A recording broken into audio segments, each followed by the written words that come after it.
Abandonné le passé, le roi Manassé de Juda se souciait moins de Dieu, mais se concentrait sur le service des idoles. Il encourageait l'idolâtrie dans une large mesure. Il a sacrifié ses propres enfants à l'idole, comme un sacrifice humain.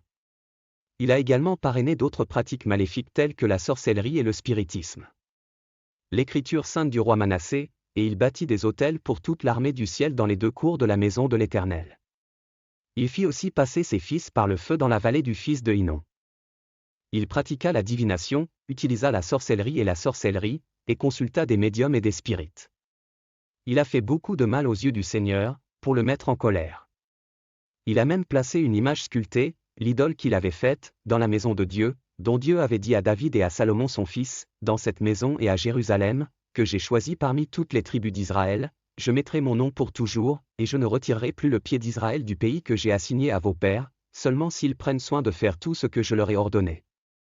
Selon toute la loi et les statuts et des ordonnances de la main de Moïse. Ainsi Manassé séduisit Juda et les habitants de Jérusalem pour qu'ils fassent plus de mal que les nations que le Seigneur avait détruites devant les enfants de Israël. 2 Chroniques 33, 5-9. Dieu a puni le roi Manassé pour ses mauvaises actions, les envahisseurs l'ont capturé et transporté à Babylone comme prisonnier de guerre. Cependant, le roi se repentit plus tard, et Dieu lui pardonna ses péchés. On rapporte que, lorsqu'il fut dans le malheur, il implora l'Éternel, son Dieu, et s'humilia grandement devant le Dieu de ses pères. 2 Chroniques 33, 12. Dieu a restauré Manassé et lui a donné une autre occasion de limiter les dégâts. Leçon, Dieu pardonnera nos péchés si nous nous en repentons.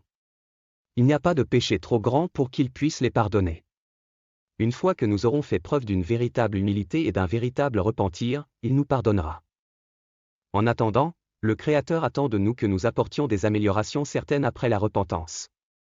Il veut que nous nous désengagions de nos anciennes habitudes de péché. Il veut que nous travaillions dans une voie juste et adaptée à son royaume.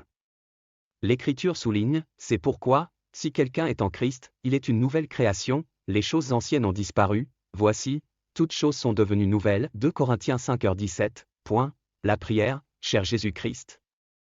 Vous avez fait assez de travail pour me sauver la vie. Tu as sacrifié ta vie et tu es mort pour mes péchés sur la croix. Je me repens de mes péchés aujourd'hui. Je les confesse et je les abandonne. Je t'accepte, Jésus-Christ, comme mon Seigneur et mon Sauveur personnel. À partir de maintenant, je suis déterminé à travailler à nouveau avec toi, et j'abandonne mon ancien mode de vie. Toute ma vie est engagée avec toi à partir d'aujourd'hui et pour toujours. Amen.